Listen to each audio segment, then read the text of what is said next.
You created this world for us to explore, that we glorify you when we use our minds to discover your glory in creation, even especially in academics as well. And I pray that you would guide the discussion, you would guide our thinking, and that Christ alone would be glorified. Amen. Typically when I give a talk, and it's with someone's teaching, I'll talk about the man and his history and then relate that to the teaching.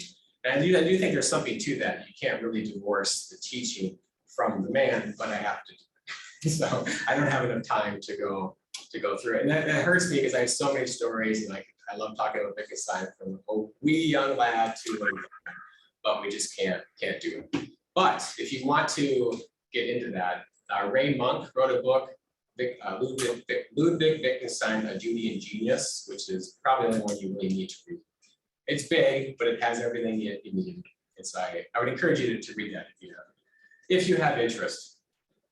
All right, so what we're going to do here is I'm going to give you what I would call the core of Wittgenstein. So when we say someone's an Augustinian, right, or someone's a Calvinist, or someone's an Arminian, that there are key, or a Wittgensteinian, okay? There are key teachings that are essential to that person, whereas if you were to deny those teachings or any one of them, you no longer can be that thing, right? You can't deny any point of tulip, any tenet of tulip, and be a Calvinist, right? That's an essential part of Calvinism, and we can go through other thinkers as well. Van Tillian, there are certain things you can't deny and be a Van Tillian.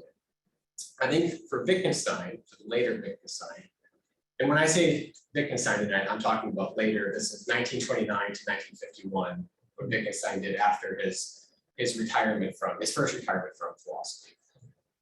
What I'm going to teach on tonight is what I think is the essential part of Wittgenstein's teaching. I think you can differ with him on other points and still be a Wittgensteinian, but these three you cannot. So that's what we're going to learn. Now, to learn this really well, you have to see it moving in the wild. If I just give you all the points and I give you the quotes and we move through them and you write them down in your little notebook, and you got your bullet points and you go home and you memorize it, like you may have some head knowledge of what's going on here, but you haven't, it's not in your bones. Like you're not out there using this in practice. And so my goal, which might be lofty, but I think it's achievable, is I want you to go through so much application that you feel like when you leave the room tonight, one, hopefully you see God's work in this and Wittgenstein's work and how it's in apologetics, but also it becomes part of your thinking. You leave this and you start to see these things in the world and you use it to God's glory. So that's what we're going to do. All right, let's get started. So the next, Dr. Farnell, I'll just point to you. There we go. So it's a great quote. He says, I am sitting with a philosopher in the garden. He says again and again, I know that that's a tree, pointing to a tree that is near us. Someone else arrives and hears this, and I tell him, this fellow isn't insane. We're only doing philosophy. I find that very humorous because there are times when people who are not philosophers will look at what philosophers do, and rightfully so in many cases, they'll look at conversations like, what is a whole? And people will spend their lifetimes, right, looking at what is a whole, and they'll get trapped in these problems.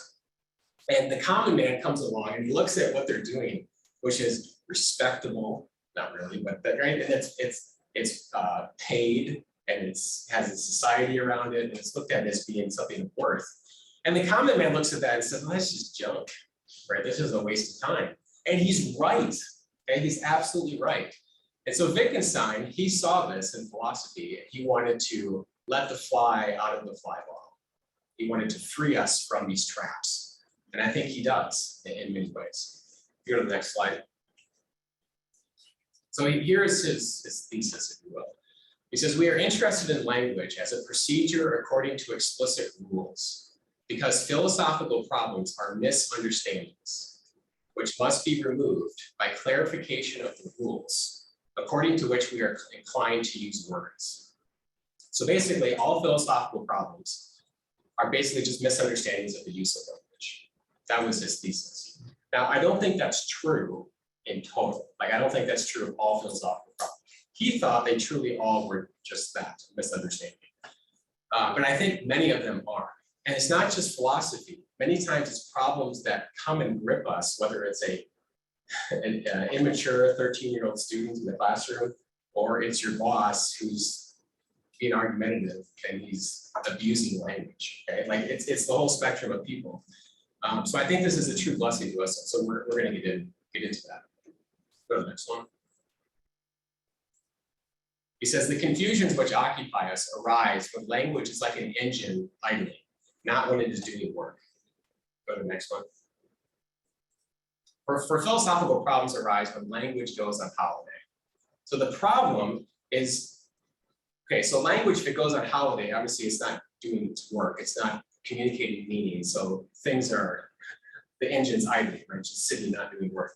But the difficulty here is it's not always easy to understand or to identify when it's happening.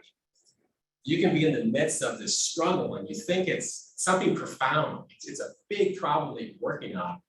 Or someone has tricked you in this conversation that you have, and there's a way to get out of it or to solve it, but you can't get at it. But really, it's just language is broken down. That's what Wittgenstein would say. The problem is it's not always easy to identify when that's happening. So I'm going to try to walk us through here now. What does he mean by his solution, and how does this apply in detail? And the concept that he develops, and he is the originator for this. All real analysis of the common man, like language analysis, the common man ordinary language analysis is post-Wittgenstein. Like he started doing this stuff in 1929. He did blue and brown books pretty early on. Philosophical grammar was also in there, and had philosophical remarks. And these things were distributed to Cambridge and Oxford. And so a lot of the well-known guys who did ordinary language analysis of the 1940s and 50s first read it from Wittgenstein. And almost all of them, except for one, credits him for inspiration in that. But the other guy's just lying. All right, so language games. Language games. That is the concept that you are going to use throughout. And it's not just this conversation, but when you go forward, you're going to be talking about games all the time. And it's not a negative thing. These aren't, oh, that's just a game. Right? It's not knocking it down. It's to state simply what's going on. Games are simple for us to understand, and we play them all the time, whether it's with our children, or it's with students, or like we play games constantly in life. So I think it's a very rich concept for us to use. Question then is, well, what does this mean? That's what we're going to get into. So the first component is the meaning of our words. It's the first building block of this concept. So he says, for a large class of cases, though not for all, in which we employ the word meaning, it can be defined thus. The meaning of a word is its use in the language.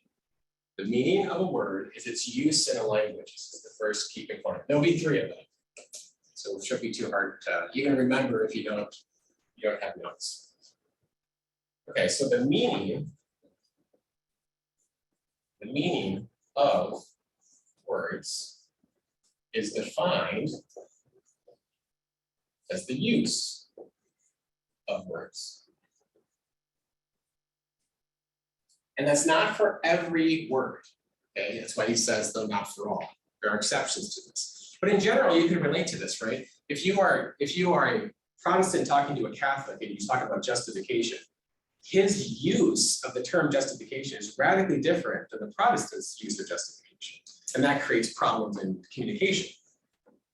So the difference, though, is he's using it differently than you're using it, right? That's the problem.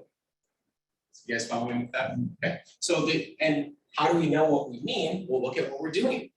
What do we mean by this word? Child says, well, Daddy, what does that mean? Oh, it's like this. Here's how I'm using it. You give examples. You go to the use of the word to show its meaning. That's how ordinary language generally works.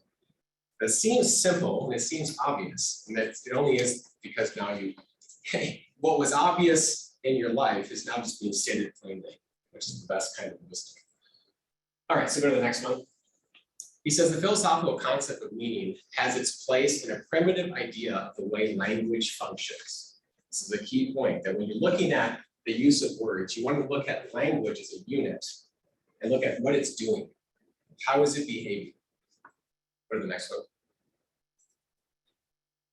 We can also think of the whole process of using words as one of those games by means of which children learn their native language. I will call these games language games. This is the first time he uses that concept.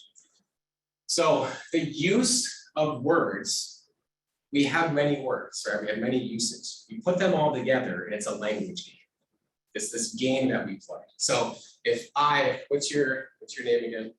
Ben. My brother's name's Ben, so I was gonna guess that, but all right. So Ben is using words a certain way. I'm using words a certain way. If we have enough commonality, there's probably our language games will overlap or be reverse. But if he's using words differently than I am, he has a different game. If the essential communication of his words is different than mine, then he's playing a different game than I am. Now the problem comes in, this is where fallacies come in, is if we have intuitively used a common language game in how we talk, if someone comes in and tries to pull you out of that, that's a fallacy, right? Because to function, we've already assumed that we're going to commonly use words a certain way. And so you can't just come along when I'm doing that thing and then critique me on that and say I should be doing some other game. Does that make sense? We'll get into some examples of that. And the reason for that, if you go to the next slide, is language games are a form of life. Wittgenstein would say. This is not done in private. If you're going to make a private language game and only one person played, you could only do it if you first were taught a different language game with people. Language game, and this is one of his arguments, that you can't have private language in total. All right, so let's go to some examples of this. Students will do this all the time. When I was teaching, in the left side of my room, a student, because I use this all the time in class, one year for Christmas got me a wooden sign that said common sense. And so we put it up on the wall, and anytime a student would break common sense with his question, because I explained this in detail to them. I said, look, when you ask that question, you are breaking our common use of language. That's fallacious, like you're not allowed to do that. And the only response to that is just to leave you be, okay? Because you've destroyed language and I can't respond to it with that. So once they learned that well, and this would happen in class, and the student would raise his hand, and he would say that comment, I would just point to the sign, and everyone would laugh, and the student wasn't really offended. He was silenced. Like he didn't even know he was doing it half the time. But then it would hit him that, oh yeah, I'm doing this. And we could just move on. It was great. You're welcome to steal that idea. Okay, so the sun rises in the east. Now, do we talk this way commonly? You don't ever say, oh, look, the sun. It's up there.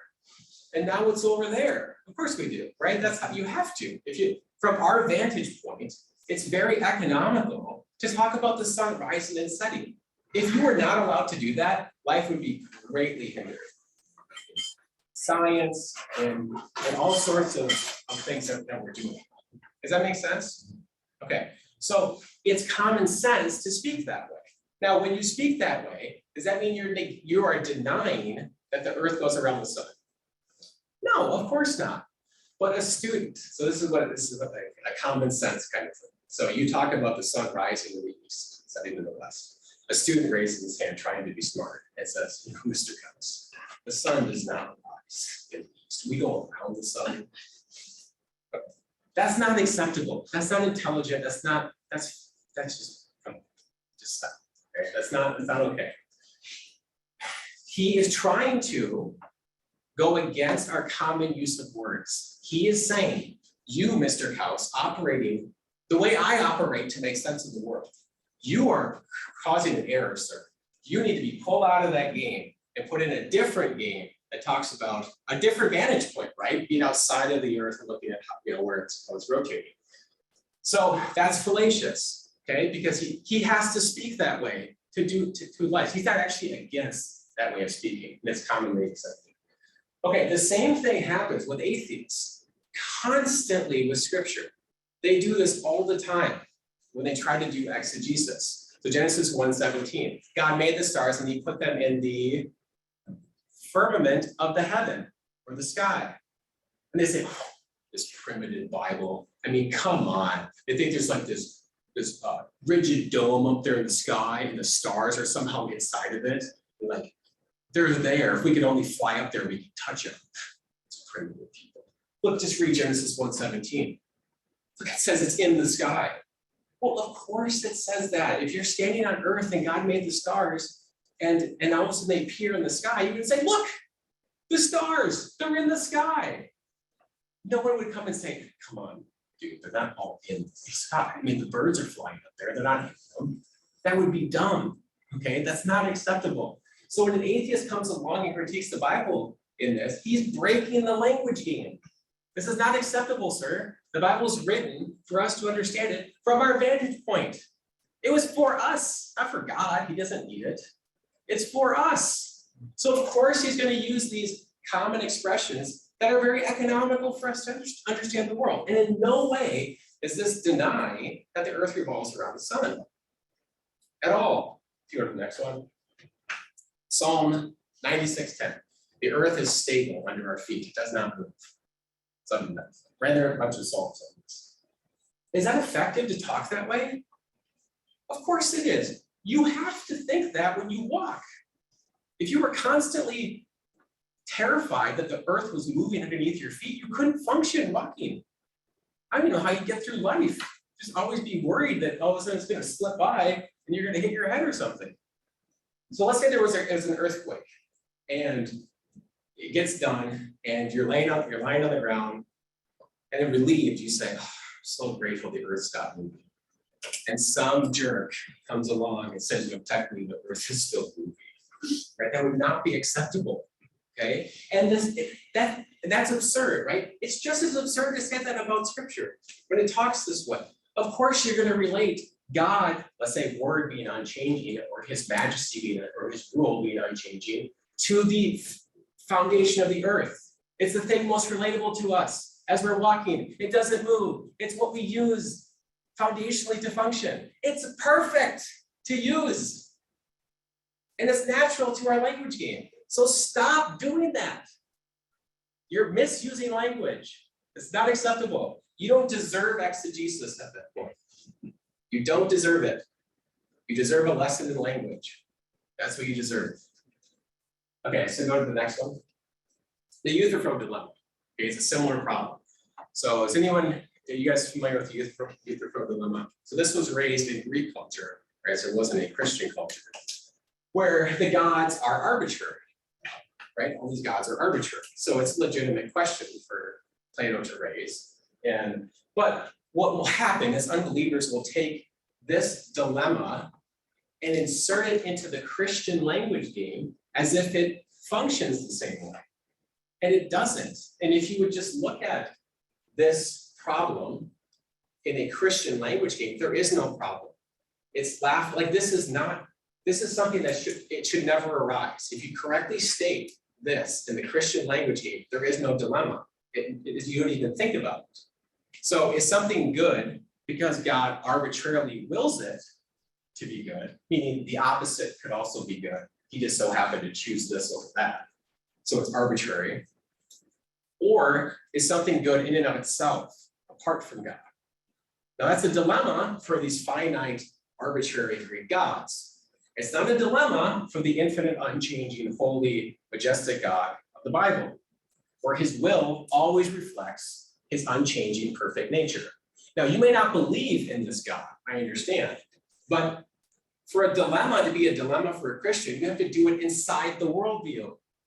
You can't take Christianity, bring it into your unbelieving worldview as if that's a problem for us, right? If you're going to present a dilemma or a problem in Christianity, do it in Christianity, on its own use of terms, its own assumptions. That's how it needs to work.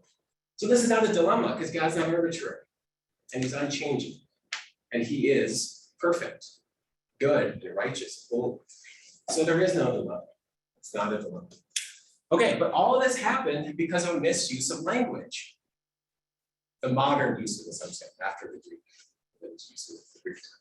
Okay, and the same thing, or probably even worse, things happen in the definition game that atheists play constantly, especially in debates. Dan Barker does this often in debates.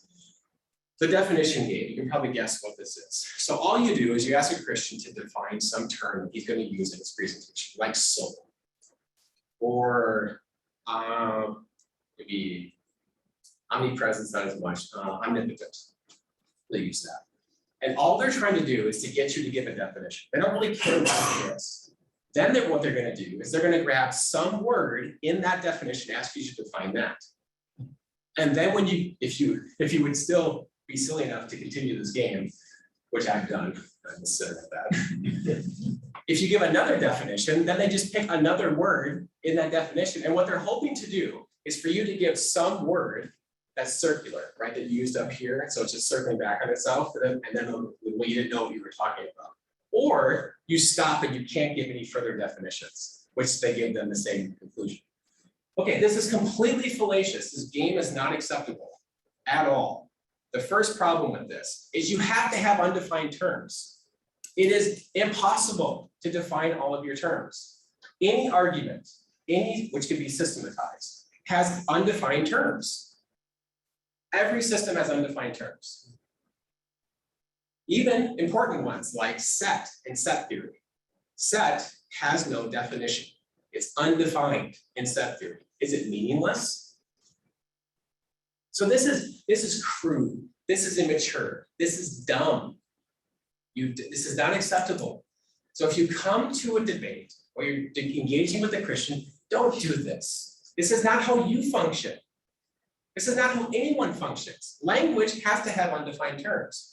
In fact, many times, if we have enough commonality in culture, we don't have to define really any of our terms, except for maybe a couple that are in dispute, because you're confused, notice this, because you're confused at what I mean, not because you're just trying to game the conversation. To ask for a definition, if that asking is genuine, it's that you want to know genuinely what I mean. That's what you want. And that is acceptable, completely acceptable. And you should give definitions to clarify in that. Does that make sense? All right. So Wittgenstein, I love on this because he loves, he is a champion of things that words we use or expressions that we can't really describe well, like the aroma of coffee. I want you to define exactly what the aroma of coffee is. Glorious. Glorious, yeah. He can't do it. Or define the love you have for your spouse or your children or for God. Or define for me the experience of reading a really great novel. Good luck. So many times the best things in life are so rich, they're undefinable. Like we can poke at it, we can get little pieces of it, but they're so rich that you have to experience them. And that's okay. And Wittgenstein talks about the soul in this regard. Go to the next one. He says, religion teaches that the soul can exist when the body has disintegrated. Now, do I understand this teaching? Of course I understand it. I can imagine plenty of things in connection with it and having pictures of these things been painted. I love this.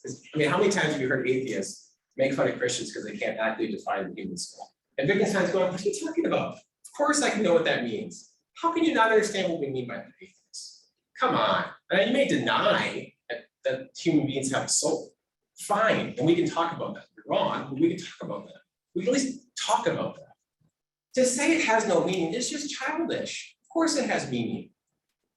Now, go to the next one like this. The human body is the best picture of the human soul. If you said that to 5-year-olds, they would understand what you're talking about. It would be meaningful. Soul would be meaningful. So I talk about God breathing into Adam and giving him life. Okay, the soul giving life to man. And when man dies, the soul leaves the body. And the soul, and the best picture of the soul is the human body. Okay? And it's immaterial. Like we can give enough where this is meaningful. Now you may deny it, that's a different issue, but it's meaningful.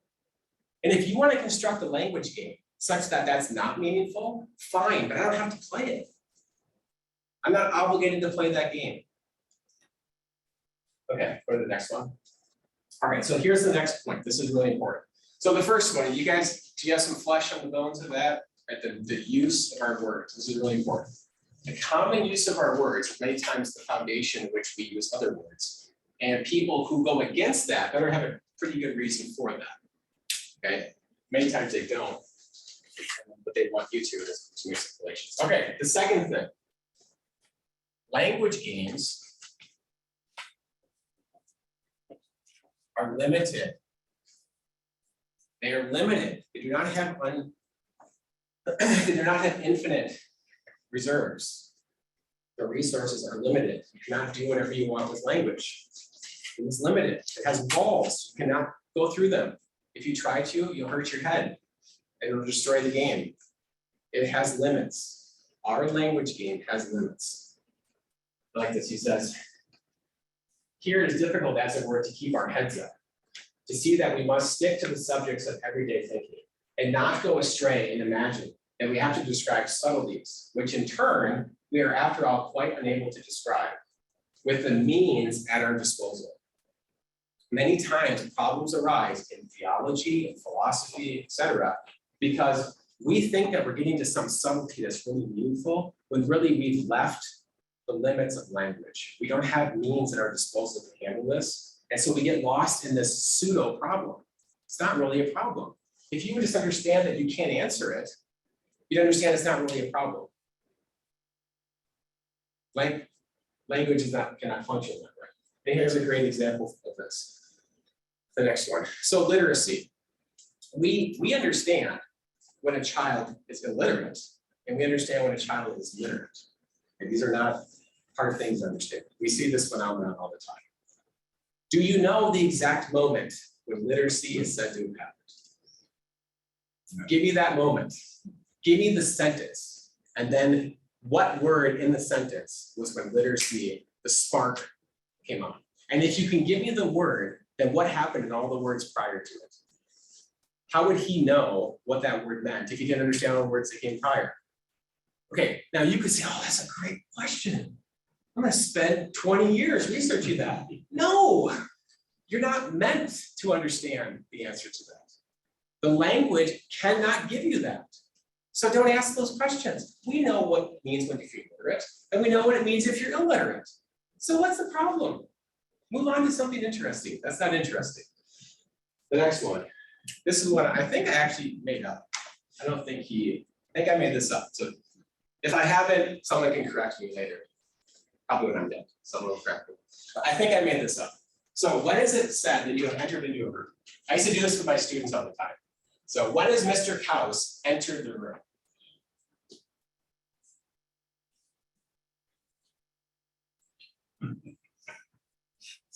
You can't do it. There is no moment in which I've entered the room. What we see is I'm not in the room, and Dr. Farman says, oh, Mr. Kaus, thanks for coming to your lecture. And then I enter the room. But if I were to go like this, you guys would look at me odd, like, look, he's trying to teach us something, right? This is odd. Because you enter and you exit, you're in and you're out, and that's obvious. To talk about the exact moment, and there are thousands of examples of this, you cannot do. Define for me what a bite means for a child at dinner.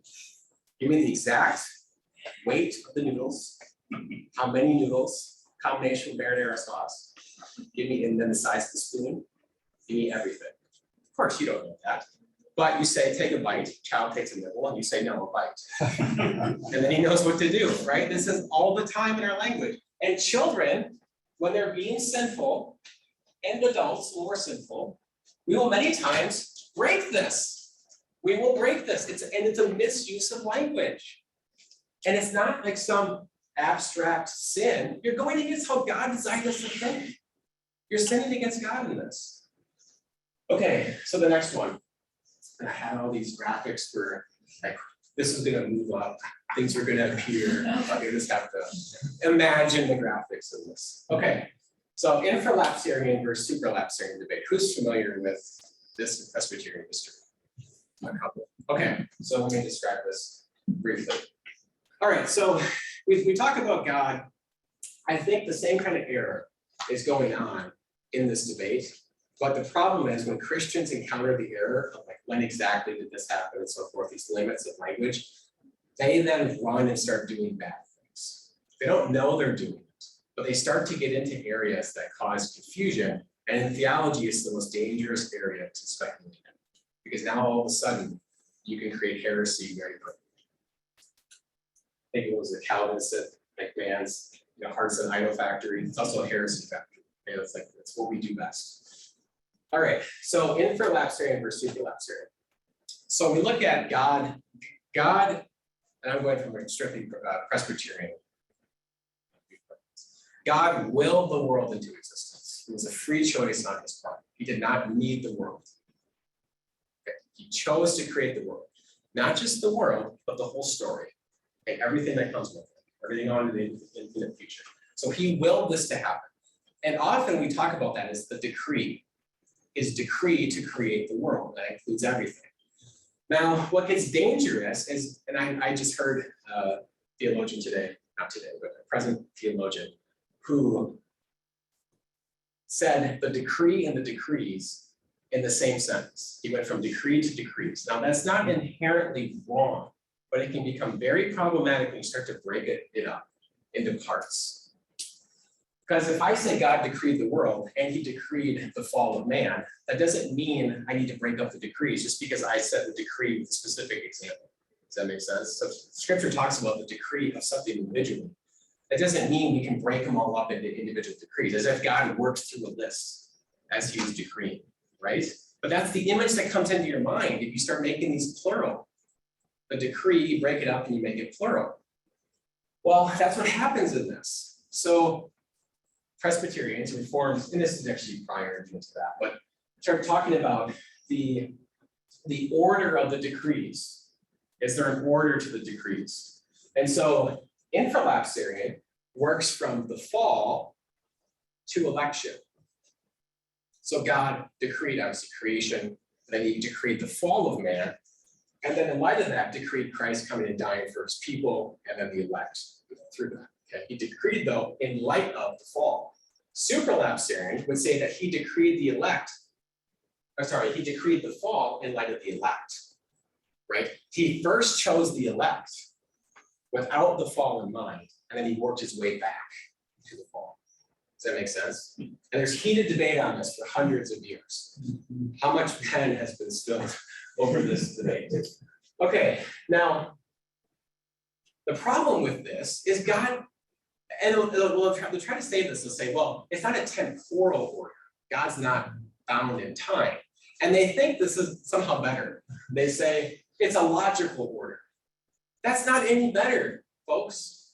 The logic that we use, which is beautiful, is created by God. The infinities that we use in mathematics, which there are an infinite number of them in size, okay, distinct levels of infinity, or an infinite number of them.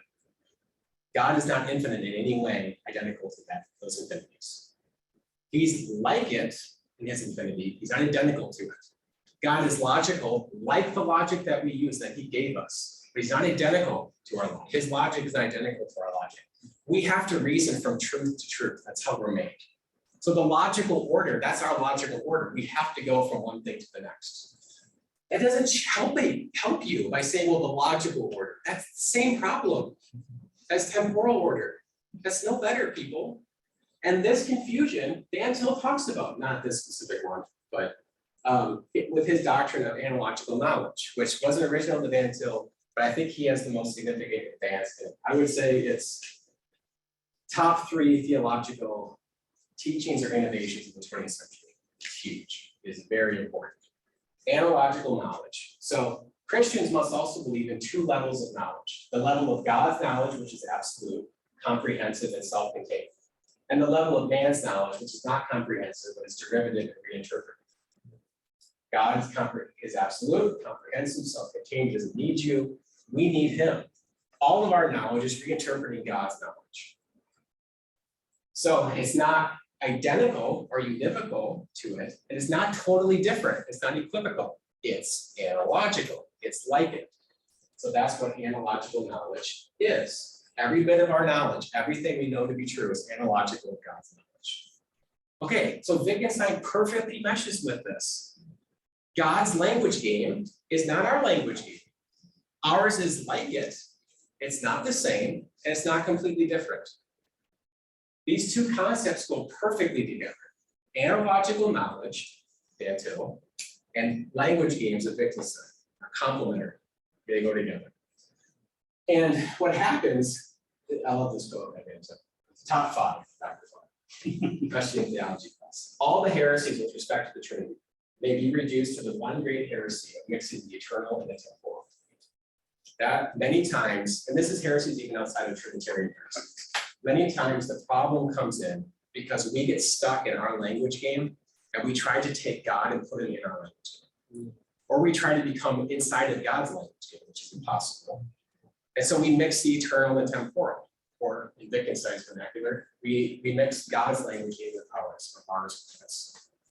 And that's the problem. Okay, so, can you put the next one? This really great graphic where I would click it and this thing would slide across. And then what would show up behind? Can you guess what word would show up behind? So I'll go away. Story. If we would just look at this as a story, that God wrote every detail to, even the swaying of the grass, okay, the twinkles of the stars, everything, the movement of the atoms. He wrote every detail. It's his story. Look at it as a whole, as a unit, and you don't get into this problem. It never arises. God, what is the purpose of any story that God could create, right? What's the purpose he would give to any story? It's his glory. It's to manifest his glory. And that glory is manifested in Christ, right? Everything points to Jesus. Everything in our story points to Jesus. Even the swaying of the grass points to Jesus. Nothing is wasted. Nothing. Okay, and so that solves that. I love this better than a second. It says, my aim is to teach you to pass from a piece of disguised nonsense to something that is patent nonsense. And that's true. That just happened in the infralapsarian versus superlapsarian. We thought this was like this really good thing, good problem. It was just disguised nonsense. If you just clarify terms and use the right ones, it goes away. The problem goes away. Okay, I think a similar thing is happening. I don't have much time to go on this one, but on divine simplicity. This is the hot topic today in theological circles. Divine simplicity. So what does it mean for God to be simple? All right, before we get into these topics as theologians, just step back for a second and remind yourself, who is the emperor, Mr. Dennis, or I think it was Caesar, when he would enter back into Rome and someone behind him would say he's mortal. Was that Caesar? Right? Every time he would come in, someone behind him would say he's mortal. So he wouldn't puff himself up beyond. Guys, come on. Like, we are, okay, God is God. Like, when we get into theology proper, especially, be very careful. Because what we want to do is we want to take something that is true, we want to understand something of God, but our language is limited. But we don't want to accept it as being limited. We don't understand it's limited. And so we just keep butting our heads up against the wall of our language. And when we do that, we start to create heresy, or we start to get into really weird things, which is happening right now with some Reformed Catholics, that deny that God actually has distinct attributes. Okay, but hold on, go back 1 second. So divine simplicity. We all agree, if you're Orthodox, that divine simplicity at minimum means that God's not composed of parts. Go back in the history of this as it's developed. Everyone can agree on that, both in his being and in concept. God's not composed of parts.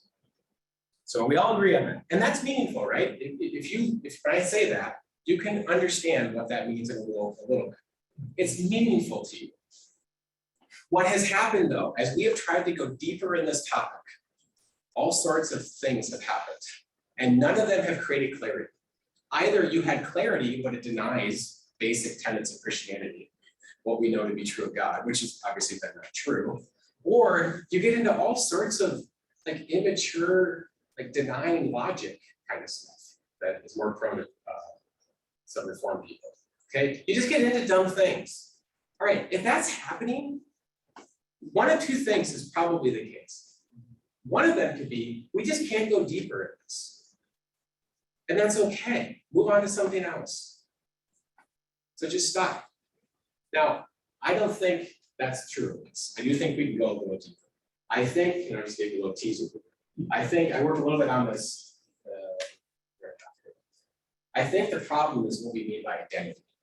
So identity, even outside of logic, even in common use, we typically mean two things that do not, there's no differentiating factor between the two things. They are identical.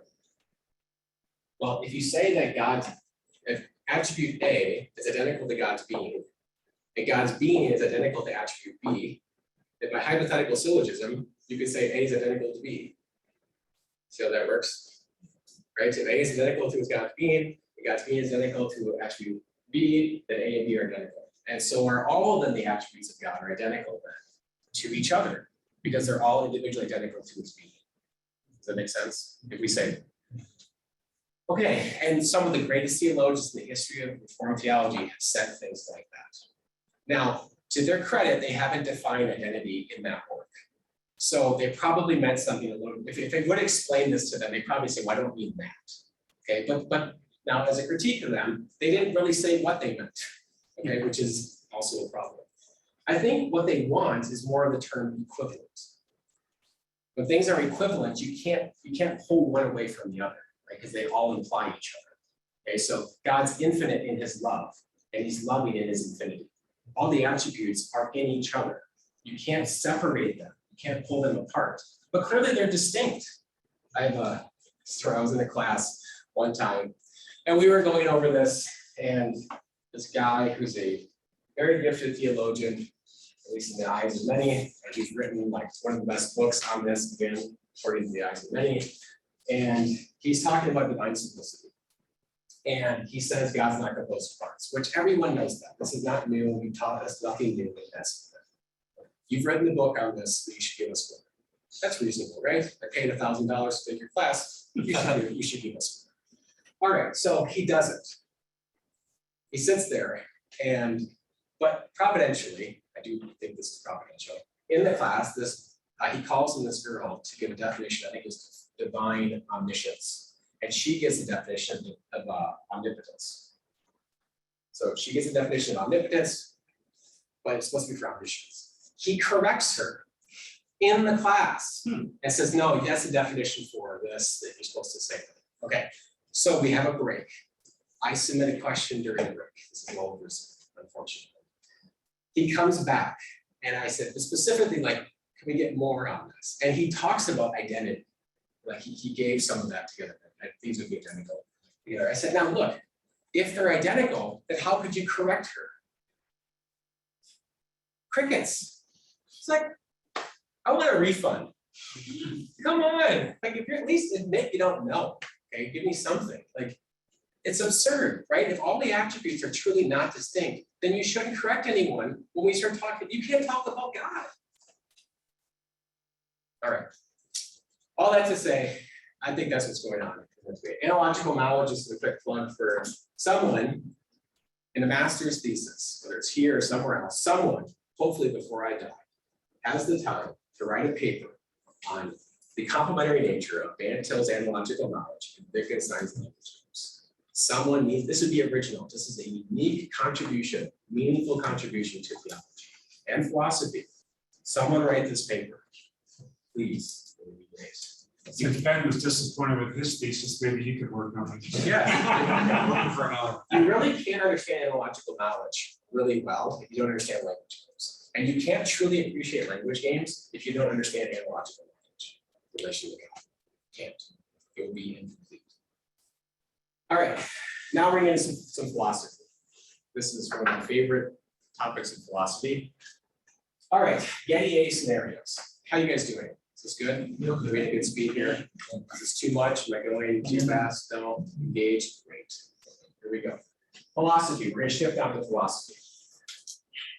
There's a term called to know. We use this all the time. I know that Hurricane Ian, right? The Hurricane Ian hit Florida. I know that's happening. I know that if I were to travel to Florida and go and if I were to drive down, I shouldn't be surprised that Ian is there. Okay, so do I know? If I believed it, right, it turned out to be true, I went down there. Did I know that before I went there? We talked this way off the top. Going to the bank. I know the bank is open at 10 for various reasons. I show up, it's open, look, I knew it. And knew it was open. All right, well, this man comes along, and for a lot of history of philosophy, this was commonly accepted in how to use the term to know. And I'm going to give you that definition in a little bit. This man comes along, Edmund Gettier, in 1963, and writes a beautiful paper. It's like 2 pages long. There's no wasted words in the entire paper. It's great. He comes along and says, I think I can mess up this game. I can mess this up for you people. Sorry, I'm going to crash your party for a little bit. Go to the next one, please. These things are all going to appear individually, and you guys are going to be impressed. And this is like Matrix style. Going to come in. That's okay. So Smith knows that P is true. Smith knows that P is true. What does that mean? Well, of course, he has to believe that it's true, right? If Smith knows that it's true, it wouldn't make sense to say, I know that God exists, but I don't believe that he exists. Right? That's not it's not cute. It's not smart. Now, I could say, I know God exists, but it's not true. That would be meaningful either, right? So belief and truth are essential to knowledge. Does that make sense? All right. But is that enough? If I said, I know that Bitcoin is going to go to $60,000 tomorrow, right now it's 19,000, and I foolishly, as young people do, mortgage my life and put it in Bitcoin. Credit cards, everything, put it in Bitcoin. And tomorrow it does, it goes to 60,000, I triple my money. More than triple my money. Did I know it? It's true. I believed it. I look what I did in my life. Of course I believed it. Is it knowledge? No, why not? What am I laughing? It's not patient. It was gonna come in right when you give the answer. Justification. You're lacking evidence. You're lacking a good reason, right, for what you believe. And that's commonly how we use this term. It was these are the essential, the necessary components of knowledge. Now, if you go to the next one, we're going to flip this over. And now we're going to talk about sufficiency. So what Gettier proposed is that, look, I can give you scenarios such that all 3 components are true, and yet it doesn't follow that you know that P is true. I'm going to undermine. And so he tried to do that. And what has ensued from that is all sorts of craziness in philosophy. Hundreds, probably thousands of papers have been written about Gettier scenarios and somehow trying to fix this problem as if it's a problem. And I'm going to show you it's not a problem. All right, so go to the next one. Now, this is very important. He made 2 assumptions at the beginning of this paper. These are essential to understand. The first one is that you can be justified in a false belief. You can have good evidence for something that's actually false. Is that true? Well, of course it is. We do that all the time. Smith believes that the bank is open on Monday. Smith is justified in his belief that the bank is open on Monday because the bank has been open. Let's assume COVID didn't happen. Okay. The bank has been open on Monday for the last 10 years on non-holiday days. Right. So that's good evidence that when I show up at the bank to be open, it's open. All right, but unknown to Smith, go back up a second. Unknown to Smith, there was a gas leak 2 hours before the bank opened, and it was closed when he showed up. So it was false. The belief was false. But did he have good evidence for it? Sure, he had great evidence for it, but it was still false.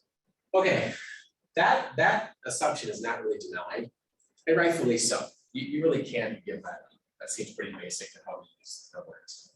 All right, the next one is also just as commonly accepted, but I'm going to deny it to solve many of these problems. But I'm not going to give you that solution yet. We're going to work through that. So here's the thing. Here's the problem. How can justification go against our inferences? So if I get a proposition that I think is true, P, and I know that P implies Q. So for you guys, it would be P implies Q, right? Q follows from P. Well, if I know that Q follows from P, then I think I know that P is true. What can I conclude? Q follows from P. I know P is true, and I know that Q follows from P. What can I conclude? What can I infer? Class? Q is also true. An inference. All right. So what he says is that, look, here's my assumption. Smith is justified in his belief that P is true. He's justified. So like the bank being open, right? He's justified in that. Now P entails some other proposition Q. And Smith knows this. Okay? He infers Q from P. Does that make sense? Follow me? Now, if all these things hold, then he's justified in Q. P implies Q, and he knows that. And he's justified in P. That justification travels to Q. You guys follow me in that? Okay. That's the entire point of this. That's how 98% of these scenarios are created, because you allow this thing to go through. And I'll show you this, we'll get into these cases. Case number 1. Again, these are all gonna just follow along with me, be good students. All right, Smith and Jones applied for a job. These are hypothetical. They applied for a job. Smith has strong evidence he's justified for his belief that D, what is D, you say? Good question. D is that Jones is the man who will get the job, and Jones has 10 coins in his pocket.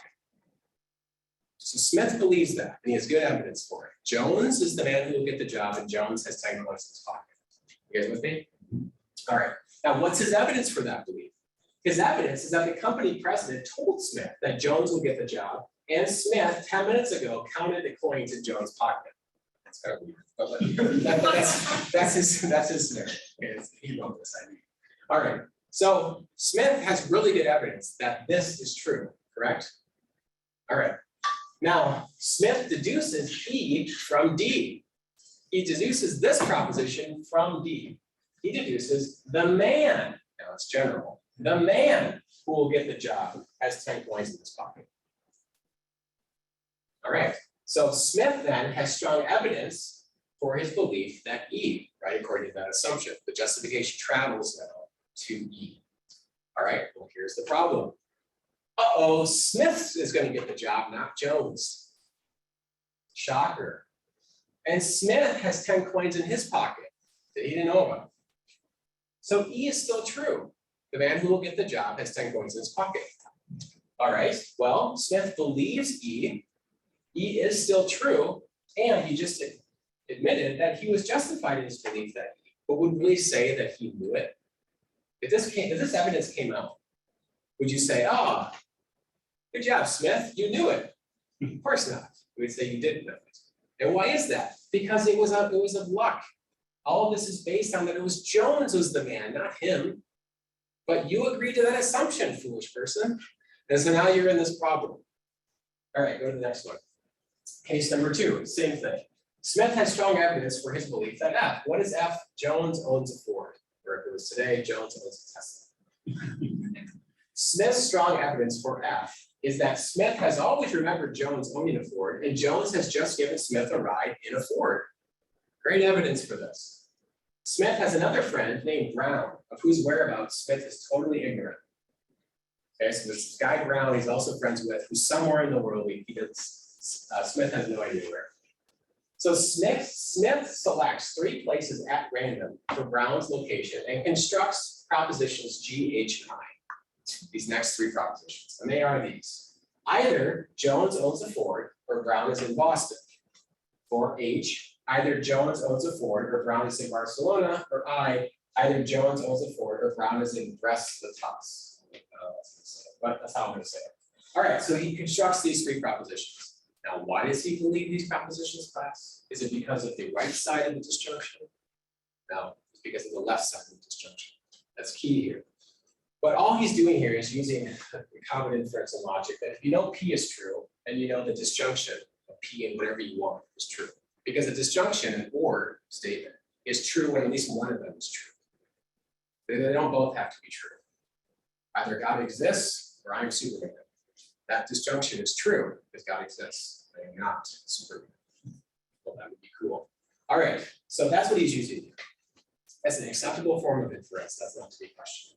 All right, so all he does then is he takes this truth, or what we thought was a truth, and then he makes the disjunction. Now, we foolishly agree to that second assumption. And so he infers G, H, and I from F, and so he's justified in G, H, and I. Well, lo and behold, you didn't see this coming. Jones is not on the Ford. He drives a rental car. Brown, though, is in Barcelona, unknown to Smith. He is in Barcelona. So H is true. H is still true. He believes it, it's true, and he's justified. And yet, does he know it? Of course not, he does not know it. Now, most people, when you give them this kind of stuff, they will look at you oddly. Like this was the Wittgenstein quote at the beginning, like, I know that's a tree. And in the garden, and someone walks around, who's this guy? Oh, we're just doing philosophy, it's okay, keep walking. Something's off about this, and you intuitively know it's so off that you would say, okay, I'm just gonna keep using the word to know. I don't know what's wrong here, but you guys are weird. And you're just gonna keep walking. Well, I'm gonna show you what's wrong with this. All right, so how do we make inferences? Go to the next one. How do we do this? If you want to solve this problem, you need to trace in our language how this functions. How are we using this? How are we using inference? How do we use that term? Wittgenstein says, in such a difficulty, always ask yourself, how do we learn the meaning of this word? In what language games did we learn? Go study the word. If you get confused, go study how we use it. And then come back to this. And what you'd realize is we don't just say, if he's justified in believing P, then we can infer Q. It's if he knows it. When you read those examples, he knows that Jones is the man who will get the job. And Jones has 10 coins in his pocket. Right? His commitment is that he knows it. And if he knows it, then justification can flow to the inferred proposition. That's how we use inferences. We go from knowledge to something else that we have justification on. And if it turns out to be true, that's also knowledge. That's how we do this game called inference. So all you gotta do to solve this and refute all of these problems that commit this error is just strengthen this from justification to what? No, knowledge. Click. Knows. Just modify the assumption. And it's beyond me why no one has suggested this. I've searched. And it's recently that someone did this, but no one Fun did to play this. games. Yeah, it is. No one wants the game to be over. I think that's actually a trait that we have. Okay, so can justification flow from error? No, that's not how we use the term justification. And so we should strengthen that. And if we do, all these examples go away. You can literally read hundreds of cases like cases 1 and 2. I'm going to give you 2, but there are so many of these. And they're the exact same thing over and over again. Witnesses to a crime. We go to the store, and there are these 5, you 4, and Dr. Park. You're at the mall, and you look at the jewelry store, and there's 2 guys, Smith and Jones. You know Jones, you don't know Smith. Okay, Smith is Jones' out-of-town twin brother that you don't know. Now Smith is deaf. You can make these up however you want. Okay, it's philosophy. All right. So Smith just bought his wife a new piece of jewelry for their engagement. Not for their anniversary. All right. So he realizes, though, looks at the clock, he's going to be late for dinner with his wife. So as he's buying this, he runs out of the store. Now, it just so happens at the same time, a robbery is being committed and the alarm goes off. So you good citizens, look at this store as the alarm goes off, and Smith is hauling his rear end out of that store. And you infer what? That he committed the crime. Well, who do you think it is? Not Smith, you don't know who Smith is. Who do you think it is? Jones. It wasn't Jones, it was Smith. Now, unbeknownst to you and to Smith, Jones is in the store. Tricky guy. He's robbing it. All right, now, so you testify in court, Jones gets convicted. Did you have justification for it? Okay, was it true? No, it was not true. So did you know that that man was Jones? Did you know that that man was Jones who ran out of the store?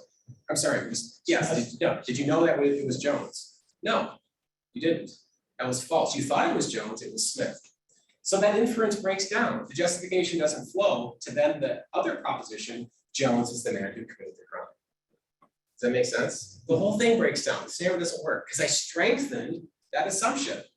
Next one, clock on the wall. So in your house, you have various clocks. And 99.9% of the time, they're accurate. At least a lot of them. Okay, let's just assume that that's true for us. All right, so like Back to the Future. Beginning of Back to the Future.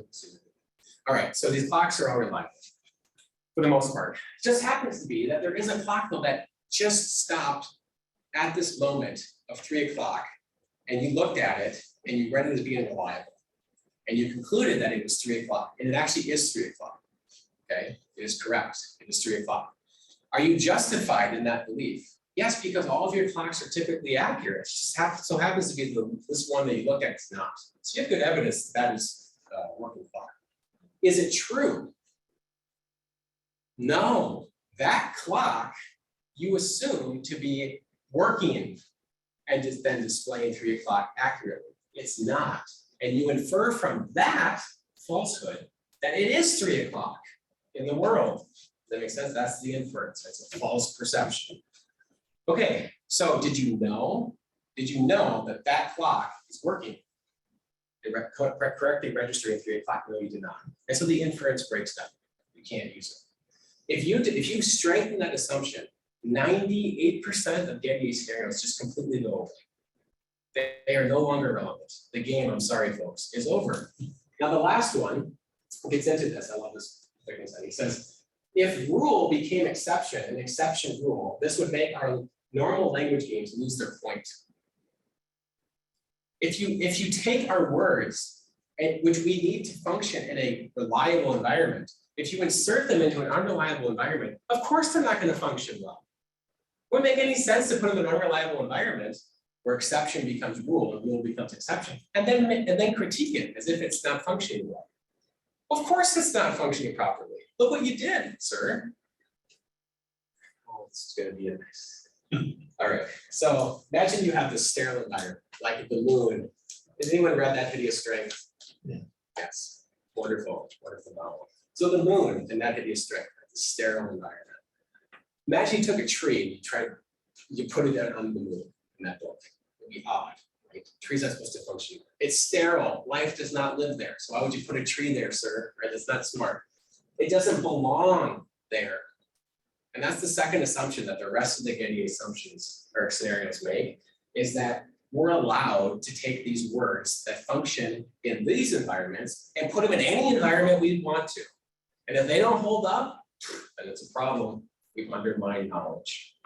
And that's not acceptable. That's not how we use language. They're not supposed to function in foreign environments. I'll give you some quick examples. Fake barn scenario. You're driving in the country, and unbeknownst to you, in Oklahoma, in this little podunk town, they like to put fake barns up, these barn facades. You didn't know that, but they do.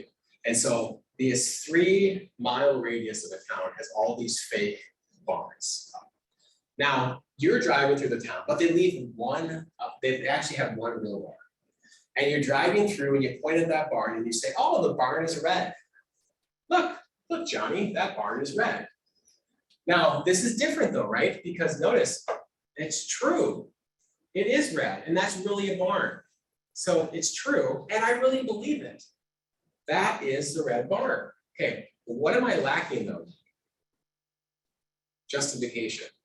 Justification is not, evidence is not supposed to work in that kind of environment. It's unreliable. Our perception of barns in that scenario is unreliable. So if you said, I have evidence from that, I would say, I don't even know what you mean by evidence in this scenario. You put this in a foreign environment. You gotta explain to me how this works. Because that's not how we assume that's not the case when we use this term. And so you just rule out these scenarios. I'm sorry, sir, you have to use environments that are reliable. Because that's how language functions. The Matrix. Some guy's hooked up to the Matrix, he's got this cup of coffee in his hand, and he's in the dream world. And he's dreaming that he has a cup of coffee in his hand. In the right hand, same hand. He might even say there's the aroma of the coffee is causing it in the dream. Okay, you can go through all these things. And you can make it really complex, and this people rack their brains on this and try to figure this out. I don't know what justification even, I don't even know what belief means in this scenario. If we're truly in a simulation, which I think we can prove we are not, according to its argument, I don't know what belief means. Is it belief in the dream world of myself outside the dream world? Like, what are we talking about here? It breaks down. You'd have to specify what you mean by belief. And I suspect if you actually did that, you'd see you have a different game going. You have a different game going on than what we mean by belief and justification in the real world. Does that make sense? Getty assumptions Getty scenarios in this problem, it's not a problem, goes away if we just adhere to Wittgenstein. It all goes away. All right, last thing. Apologetics, Christian apologetics. Van Til is one of my heroes, and he has a proof for God's existence. I'm not going to go through the proof in detail here. If you want it, if you go to Christ Church Twin Cities, Christ Church Twin Cities YouTube page, Christ Church Twin Cities on YouTube, you'll see a series that I did on Van Til's apologetics, an 8-part series, and I go through in detail Van Til's argument deductively. Here are the axioms, here are the assumptions, here are the inferences, here are definitions, and we go through all this. Counter arguments and assumptions, great. So look that up if you want more of that. All right, but here's how Wittgenstein comes in. All arguments have axioms. What is an axiom? An axiom is an assumption in the argument. So anyone who makes an argument, whether it's for disbelief in God or belief in God or for something being true of the world empirically or what have you, if you systematize what's going on, there are assumptions at the core of this thing. Everyone has them. So that's what an axiom is. It is an assumption in the argument. Now the question then is, well, can we avoid them? And the answer is no, and here's why. So you have to be clicking now a couple of times. So I'll cue you. All right, so the conclusion, right? We make an argument, we want to conclude something to be true. Well, how do we do that? So we want it to be true. Well, we have to support it. So how we're going to support it are the premises. So we give 3 premises. Most arguments that you'll ever hear only go this deep. But of course, if these are true, and this conclusion follows from the premises, then the conclusion is true. Okay, but how do we know the premises are true? I anticipated that. I'm going to give you sub-premises. All right, so I give you sub-premises. We say, oh, great. So if those are true, then the premises are true, then the conclusion is true. Wonderful. But then you say, as a nice inquisitive student as you are, well, how do you know the sub-premises are true? And away we go. Now, right now, this is going to creep down. So is there a beginning? Wait a second now. Oh, back up. Okay. Is there a beginning to this argument? There has to be. If there's no beginning, then you can't get started in the argument. If there is no beginning, you can never get started. And if you can never get started, you can never show that the sub-premises are true, the premises are true, or therefore the conclusion is true. Does that make sense? You have to have a beginning to your argument. And that beginning, one more, and the next one, are your axioms. Your beginning is the axioms. All right, but how do we know the axioms are true? Now, if you're presenting in an environment where people have commonality with each other, like in a Christian conference, and let's say they're all Reformed people, Reformed Presbyterians, I would use the axioms that they would accept, and then I would try to make inferences that either they don't understand, they hadn't done before, or they contradict some other belief they have to change their mind. Right? That's how this would work. But what happens when an atheist and a Christian come together, and he doesn't want to accept my axioms? This is a problem, right? All right, but if I can make good on the axioms, then everything follows from there. So everything then in a deduction hinges ultimately on the axioms. First, how you define it, how you construct it, of course, and how you make inferences. But it all goes back to the axioms. Now, that's why you can do that one. So, Van Til's apologetic is to prove that God exists, or that Christianity is true. The Christian worldview is true. He uses those 2 things synonymously. All right, so, but he knew, hold on, let me do you again, throwing it off. It's all right, it's okay. We're getting through that report. We make a good team. All right, so how is he gonna prove this? Now, Van Til is not an evidentialist. So what that means is he would say, look, we have to assume God's existence to prove it. Now, most evidentialists, all of them, would say that's absurd. That's circular reasoning. Right? You can't start with what you're trying to prove in the argument, right? They're talking about in the argument. If you start with where you're trying to go, if you already are where you're trying to go, then you didn't go anywhere. And you have not made an inference. And if, shoot, this is all going to start crumbling.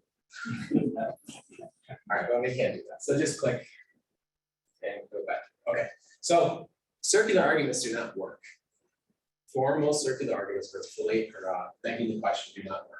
And Van Til completely agreed. He denied formal circular, and so did Bonson. They're not doing this, so stop saying they are. They're not. And I've shown that they're not. I've shown this in detail. All right, now hold on a second. So this is really hard though.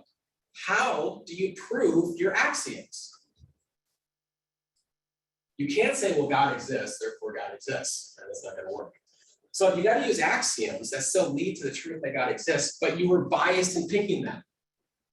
How does that work? Well, again, I get into that more on the YouTube notes, but here's the key part of this. If many Van Tilians do this, and they don't mean to, they mean very well, but what's a fideist? Anybody know what a fideist is? And this would be soft fideist, Christian fideist, the nice fideist. What is that? It's just faith only. Yes, no evidence for what I believe. It's arbitrary, leave it in the dark.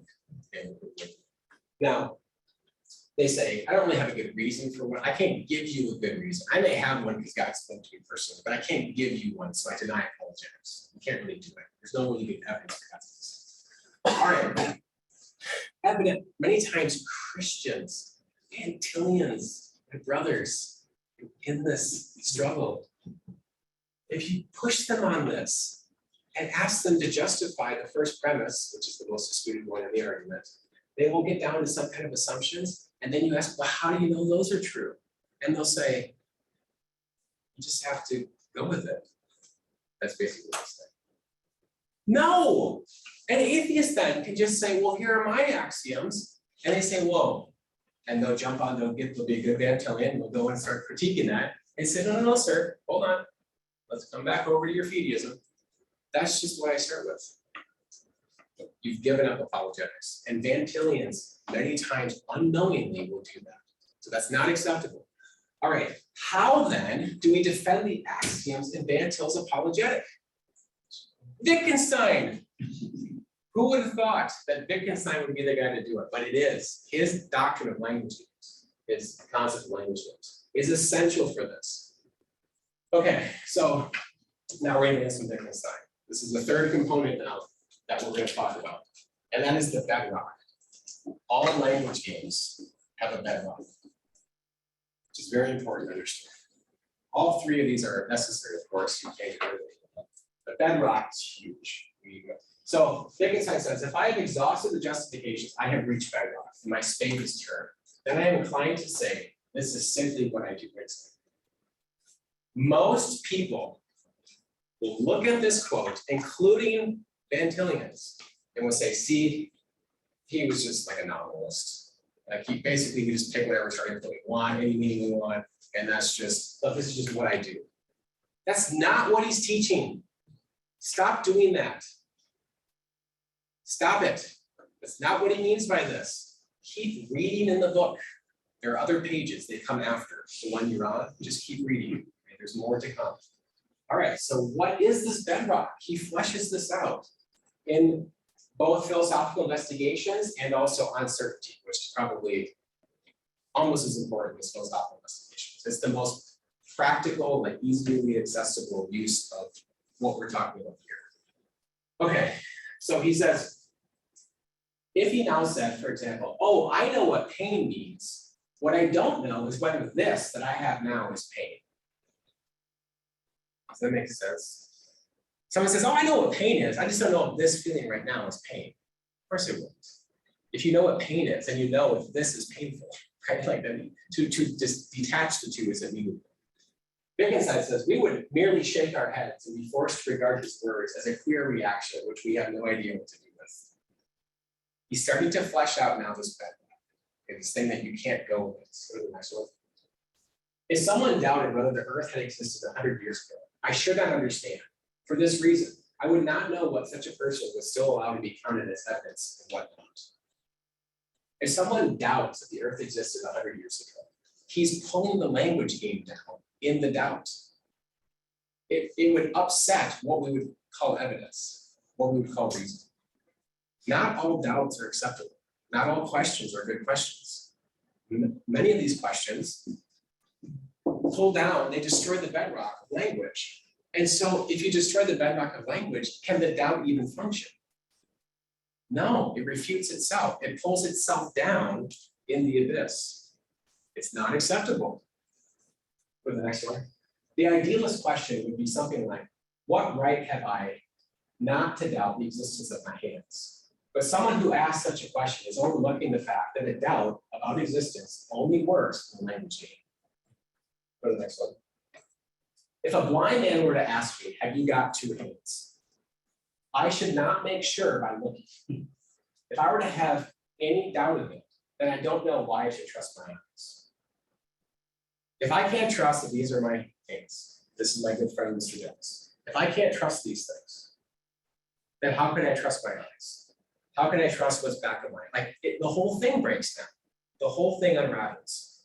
And how many philosophy students have gone into intro to philosophy and asked these things, right? Many a young aspiring philosopher. And it's absurd, it's unacceptable. But what could make me doubt whether this person here is an Ed, whom I have known for years? Here, a doubt would seem to drag everything with it and plunge it into chaos. Next one. That is to say, the questions that we raise in our doubts depend on the fact that some propositions are exempt from doubt, are as it were like hinges on which those turn. Next one. I have arrived at the rock bottom of my conviction. This is really important. So this is good interpretation, right? Someone's work. Uncertainty was written at the very end of his life. Philosophical investigations, philosophical investigations that Ben has on his desk, most of that was written, in fact, it was completed in like 1947. The section that I quoted from was written in like late 1930s, early 1940s, years before this quote on uncertainty. He's using rock bottom, which that was the equivalent, or you could use synonymously with bedrock. All right, so he's not just saying this is just what I do, okay? He's elaborating on what he was talking about before. I've arrived at the rock bottom of my convictions, and one might almost say that these foundation walls are carried by the whole house. The whole language is held up by this rock bottom. And so if you deny that, if you doubt something in that, it pulls everything down. Does that make sense? All right. This is the genius of this. Okay, so how do you defend axioms? Because you can't prove them. By definition, they're unprovable. Assumptions are not provable. How do you do that? You pick axioms, truths that God has given us. And you can pick it in any subject that you want. It's from God. Notice, I'm picking truths that God gave us. I'm not being neutral to this. Okay, I'm picking truths that God gave us. And for an argument for its existence, Van Til said, we should pick truths from Revelation, special revelation from the Bible. And that's what we do for the most part in that presentation, in that proof. Now, I'm going to give you an example of what I would say is equivalent to an axiom that is in Van Til's argument. And I'm going to show you how this defense works, so you can see it in action. So here's the proposition. The Bible teaches that God created the world. Is that true? Okay. Christians say yes. Atheist comes along and says, I don't believe God created the world. That's not what I said. I didn't say God created the world. Right? Of course, that would be circular reasoning. If I'm trying to prove God's existence, and I start with God created the world, that wouldn't be a very good argument. All right. I said the Bible teaches that God created the world. And by teaches, I mean plainly teaches. This is undeniable. It's basic, not in the Plantinus sense, which is too broad. too loose, is basic, meaning that if you were to deny it, you can't understand the Bible. And the orthodoxy in theology, these plain teachings of Scripture, that's how we defend them. It's that if you are to deny these doctrines, sir, I can't exegete Scripture with you. Because I don't even know what you're doing hermeneutically at this point. You've undermined the entire game. This doubt cannot function if you let it go, or if you uphold it. If this is so basic to how language functions in Scripture and in society at large, that if you were to deny it, not only does the Bible become meaningless, your expressions, your communication to me becomes meaningless. You're denying the bedrock. Language has to have objective meaning. Okay, so I didn't prove this, notice. I just said, this is my assumption, and you either can deny it or not. If you don't deny it, great. I just move on to the next assumption. Eventually we get to God exists, and you convert, and it's great. You're a Christian. If you don't want to accept the assumption, and you want to deny it, I look at you oddly. And explain to you, I move away from the argument, and I say, sir, or ma'am, I don't think you understand how language works. This is how language works. I'll talk through how to read words. Right? Now, this seems defensible. I think most of you would agree with what I'm saying. We get trapped by oneness Pentecostals, Jehovah's Witnesses, Mormons all the time in looking at Scripture as if they warrant exegesis. And we spend hours going through text as if only they would understand how to exegete Scripture, they would give up their heresy.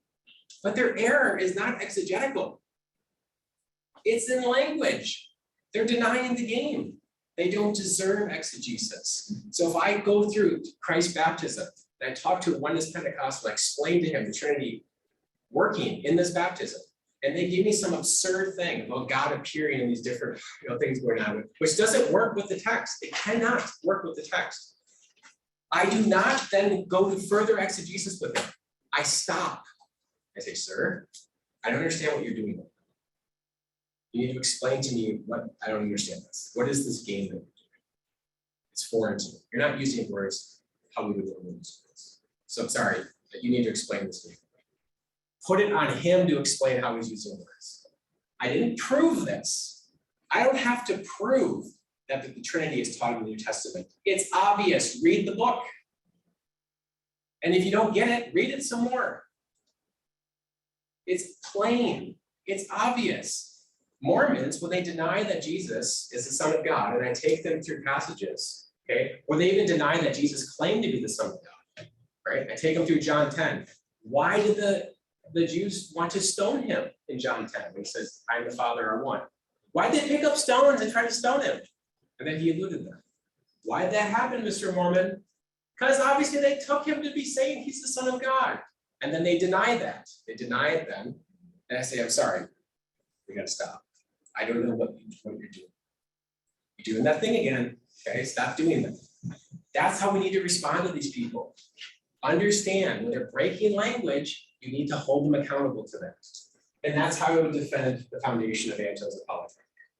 If you want to see more on that, I do it in Sunday school. All right, now this is the last part of the talk. Be very brief here. Couple things. Is Wittgenstein a friend of unbelievers? The answer is no, he is not.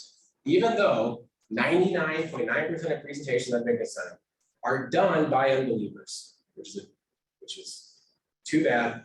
But since we're only in the early years of the kingdom, and the world's going to last for 100,000 years, this will get corrected. Okay, God will win. This will get corrected. All right, he's not a friend of unbelievers in his personal life, nor in his teaching. So in his personal life, he was a moderate atheist as a teenager, converted to a mystic in World War I. He read, I forget the book anyway. He read a book, became a mystic. Then he became a liberal theologian in the 30s. And then he is contemplating at the end of his life, Calvinism. He does not reject it. He's reasoning through Scripture. It says the gospel, the God of the Gospels is the same God of the epistles. He concludes that. He questions it at first, then he concludes it. And then he moves on to Calvinism and does not deny it. Says this is really hard, but he's working through it. What atheist do you know who does that? No, they don't do that. Wittgenstein had problems, I grant. Okay? He had problems. But he very well, I could see him in glory. He could be up there. It's odd for someone to do that. So in his personal life, he would not get along with you, atheist professor. He would not like your presence. He would not like what you're doing with his work. Now in teaching, he's clearly not a friend of yours because language games only work in a world in which there's meaning, in which knowledge has a home. And I think we can prove, which if you go to that video, I laid that out. You can prove that God exists and the Christian worldview is the only true worldview. Knowledge only has a home in the Christian interpretation of the world. If you have a different interpretation of the world, knowledge cannot live in that interpretation. All right, so that's true. Well, language game then can only function in the Christian world. So if you're an unbeliever and you're using language games, God bless you, by common grace, you're still doing some good things, but you're being inconsistent. You're being inconsistent with your unbelief at that point. So no, he's not a friend of unbelievers. The last thing, is he a postmodernist? Did Wittgenstein believe that you can just make up any truth you want? You got your bedrock, I got mine. No, he did not. One, if you just trace through like I did, through his writings, he clearly denies that. But also he explicitly denies it in his writings.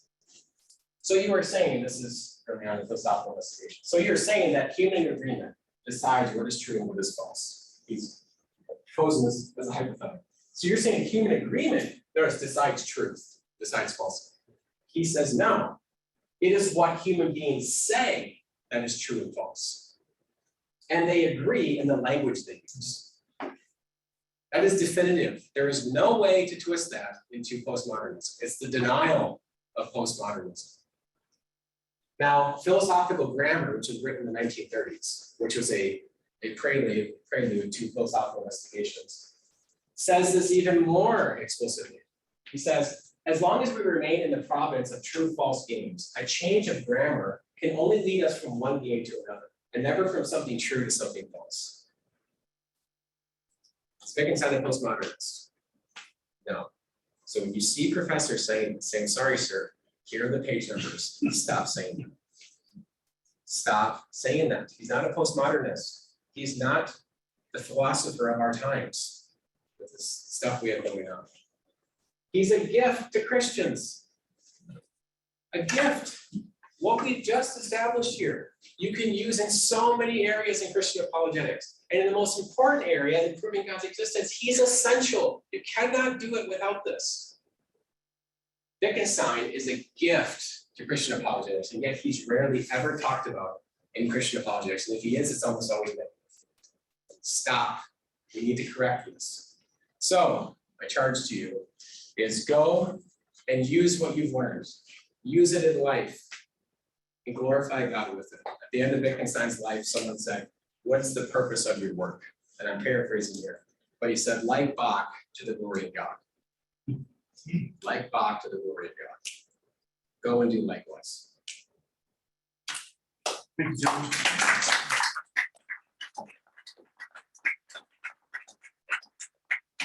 Because of our technical difficulties, we've gone past the hour or the time I said we'd be done. So if you need to leave, don't feel bad if you've got to get up and go. But we will hang around for another 15 minutes and take questions if you have them.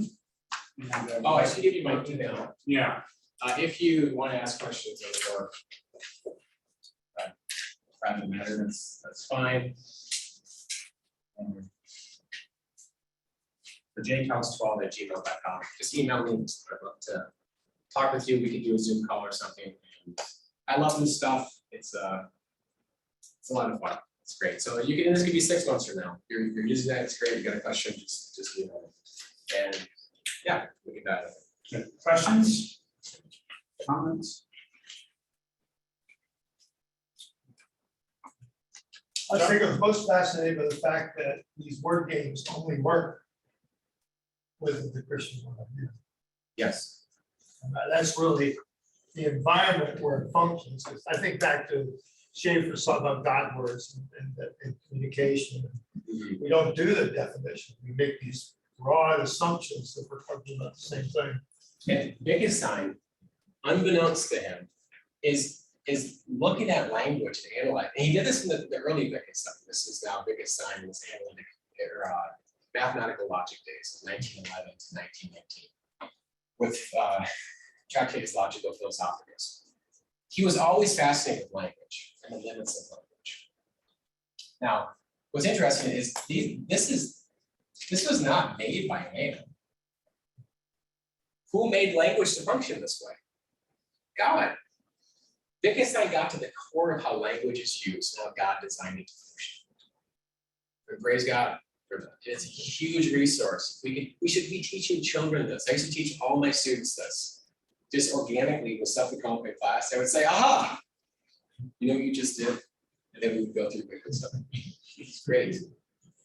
Anyway, so yes, Graham. This is very technical, John, so if it gets too technical, I'm going to shut my trap. No, that's fine. So early Wittgenstein wants to come up with the perfect ultimate meta language, removes all ambiguities, right? And then obviously in philosophical investigations, he says there's a huge problem with this problem. So in consciousness studies, a problem that emerged is two modes of description. Third person description of what the brain is doing when you're falling in love or tasting chocolate. And the first person description, which is what it's like to experience falling in love or tasting chocolate. Third person, let's say a scientist is describing neural net pathways. First person is the person who's experiencing it, right? Uses, let's say, poetic or ordinary language. Sure.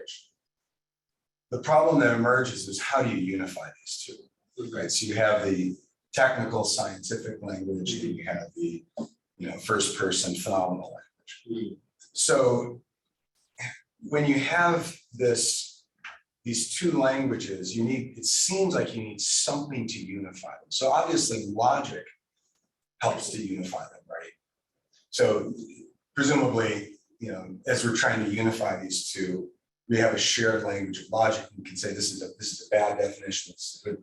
But what do we do when we're trying to merge two disparate languages that are describing the same thing but doing so in a profoundly different way? Is there this is the kind of the meta language problem. Sure. Because this happens a lot with, you were talking about the interface between, let's say, normal language and a scientist who's providing a technical description of creation of some kind.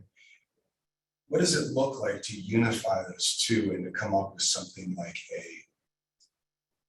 meta language? Or I wouldn't use meta languages. Okay. So I would just stick with right now. We haven't gone through meta languages, and I think it would get. I think it's important. Meta language is extremely important. In fact, it's how you get out of the formal circularity of Dante's argument. The assumption that God exists is a meta assumption to all arguments. So it's circular because I have to assume it, but it's outside of the argument that I'm constructing. So it's spirally circular, so you could say, not formally circular. And I go through all of that in that class. So, but I want to get through meta, I'll go through meta right now. And I'm not sure that applies in this scenario. So you take a stab at it and let me know if you think it's sufficient. If not, come back at it. I think we do that with the sun rising and setting. So I think you're seeing an interplay, right? So we talk about the sun rising and setting, that's the ordinary language. But then we also look at scientifically talking about the earth or the sun not rising and setting, the earth going around the sun. So we do that all the time frequently. We just moved from one to the other. And many times it doesn't, in those cases, it doesn't mess us up. Children can understand the earth going around the sun and yet the sun moving in the sky, right? So we've just bridged the gap between these two. I shouldn't say we bridged, we've just entered. We've entered the other one and then came back. We do that constantly. Now, with the phenomenal description, and then, actually, so the scientist is describing the phenomenon that's happening. And then also, but I am the phenomenon, right? That's the key, the Yes. consciousness studies. That's actually the more privileged. Oh, yeah, correct. I would say I don't have an example to use to explain because I'm really not well versed in that. So I don't think I can intelligently give you something where someone would say, oh, that solves this. But here's what I do know. Any solving of that has to keep straight this perspective and this perspective, and make sure those are always clearly defined, and you're never in here, but think you're over here. And that's more of what, so I'm not sure, I'm sorry, I wish I could get into that subject, but I have more work now. Does that make sense? Yeah, the only reason why I think it's interesting is Daniel Dennett was trying to reduce everything to a third person account, and then Searle said, well, you're gonna lose the first person account, which is what consciousness is. So then Dennett says we have to create heterophenomenology, which is the merging of the two. But what's fascinating about that is what you have to do. You have to move back and forth between them, but recognize you're still talking about. I don't think you The can whole. merge them. How do you know what that means? Right. I guess, so I should say, I don't think you can. I don't know. Well, his project was terribly unsuccessful. So, and the reason why, and that's not a cop-out. When I say I don't know what that means you are going against this, Mhm. right? Like you are going against this game that we all play. So Searle says the project to reduce the first into the third is absurd, and I think that's his use of Wittgenstein. Yeah, Just don't do it. Stop doing that. yes. And many times people use Wittgensteinian reasoning in one of these points, and they don't even know Wittgenstein taught that. Mhm. Which is too bad. Wittgenstein needs to be taught and learned. So one comment and then a question. I like what you said about even children get this, because I think about playing with my grandkids. If they're trying to steal my hat, I go, no, no, no, no. And they know it's a game and they keep trying to steal it. But if I say no, just the change in my tone, they know it's a different Yes, language game and they know that intuitively. yes. What do we say to those who take the concept of language games in a postmodern sense that, yes, we each speak our own language games, so my community has my truth and your community has your truth. That's how I learned Wittgenstein at Villanova, Yes. was it allows each of us to have our own truth and live in our own language game. And intuitively, when I was there, I'm thinking, you're undermining this, but how would you explain to someone who's misused or misappropriated Wittgenstein? So in response to that, you can say, well, Wittgenstein explicitly denies that. Right? He says you cannot go from truth to falsehood by changing language games. Mhm. So that's what he says. What we say is true, what we agree on is how we express it. That's correct. So he disagrees with it. Now you may say, well, he's inconsistent with his own teaching. That would be the most sophisticated response to what he said. It would be, well, yeah, I know he said that, but he's inconsistent at that point. And I would say, okay, that's deeper thinking. That's good. Let's run with that. I don't think that's inconsistent at all with what he's saying. So if you say your truth is your truth and my truth is my truth, that only makes sense if there's truth that's common to us. The response to that is like Apologetics 101 common objection, thing like on the street apologetics would be even that statement. Because if that statement is truly just truth for him, I can say warrant. Even that statement, sir, says yes. Have a good day. I don't know where you're going. Okay. If he says no, he undermines his game. So that's just a denial of how language functions. So the best way to show that, I think, is to put them in a place to have to deny language. And when they have, and if they truly want to do that, then you let them go. You do not engage in craziness. You let it go. The Bible is very clear on that. You do not engage the fool. Someone's being foolish, you pray for him, you buy him pizza, change the topic, you do not engage in his foolishness. Let him go. Not too long ago, I was meeting with someone and talking, and he said, well, language doesn't really communicate anything anyways. I said, why are you threatening me? I said, what do you mean? He said, well, if language doesn't communicate, then I interpreted your sentence as a threat, and I have the right to do that because language can mean anything. It's like, oh, okay, I see what you're saying, because it's not what he said, and he undermined his own assertion.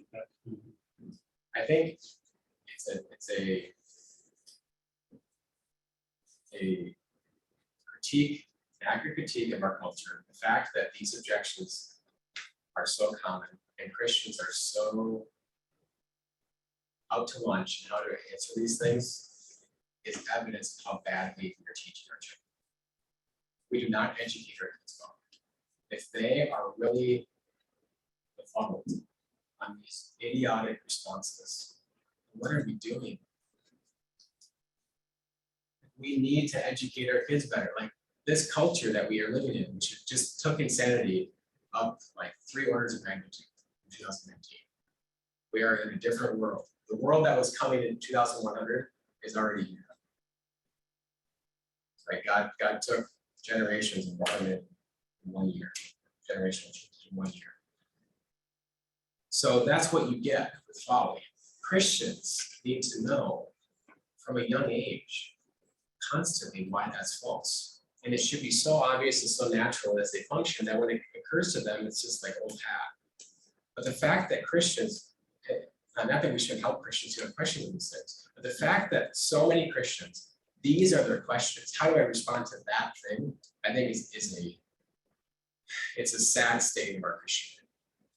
We need to think through our faith better. And we need to train our children to think through our faith better. Not in a class, although that's great, but by parents at dinner tables, on the ball field, riding a bike, watching a movie, in life, organically, when you're with your children, teach them about life. That will be way more meaningful than any class they will take by another teacher. That will enhance them what they learn in school. Hopefully, which is also good teaching. We have time for 1 or 2 more questions, if there's any. I had a question about the simplicity of God section. I was trying to understand, you had a challenge to Van Tillians there, is that correct? In that debate, will you, No, I don't think that was that one. The Van Tillians they were feeding us and their circularity. It was a professor that you had who was expressing simplicity using identity. Yes. Who happened to also be. Oh, yes, okay, so I had a professor who was also a Van Tillian, really well-known Van Tillian. And he was talking about divine simplicity, and I paid good money, sir, in this class. And every time a good question would come up on these really good topics, he would refer the class to the literature. Go read Calvin. I'm gonna leave the question for Calvin or for whatever. He can go read Thomas. Or he would email him a specific question. I even gave him my own definition of divine simplicity, which I gave to Dr. Fargo. It has some merit. Like I think it's pretty good. It's okay. It's all right. It's at least something. in your language? And I'm nothing. I'm nothing. This guy's everything. I'm nothing. That's at least something. I email it to him and say, hey, look, seems to be a problem. Is this like any good? I wasn't trying to say I solved the world or anything. Like, help me out. He says, order my book and look at this section of the book. Come on. And then in class, he doesn't know what he's talking about. I'm sorry, I pressed you, sir. And then you went into fantasy land. And then I called you into account by saying you couldn't correct the students. And then it just all went away. That is not education. That's what I was talking about. And he happens to be a Van Tillian, but that wasn't really coordinated. It's more Thomas Aquinas metaphysics. But that extra assertion is divine. Yeah, the Reformed people today who are taking Thomas, and I don't know if they're doing it correctly, I'm not a Thomas scholar, I don't know Thomas too much, but they're becoming Thomistic in their view of divine simplicity, but they're still Reformed, apparently, which is a new phenomenon. Well, that then is now their measure of like, you, in order to be orthodox in their simplicity of God, you need Thomas's metaphysics. Yes, Which is Platonic and, that's the new thing, is that you have to be Thomistic to be Orthodox. And I don't know that controversy very well. I do think I knew divine simplicity fairly well to interact and to show that if we're going to make progress on this, we need to take the term identity and throw it out and get a term we actually know what it means. And yet still is consistent with the very general and simplistic and good, God is not composed of words. You go detail and that thing doesn't work anymore, then you missed the boat. Last thing, one more quick question. No, I really need to let everybody go. Yeah. Is Wittgenstein aware of Van Til in his work? No.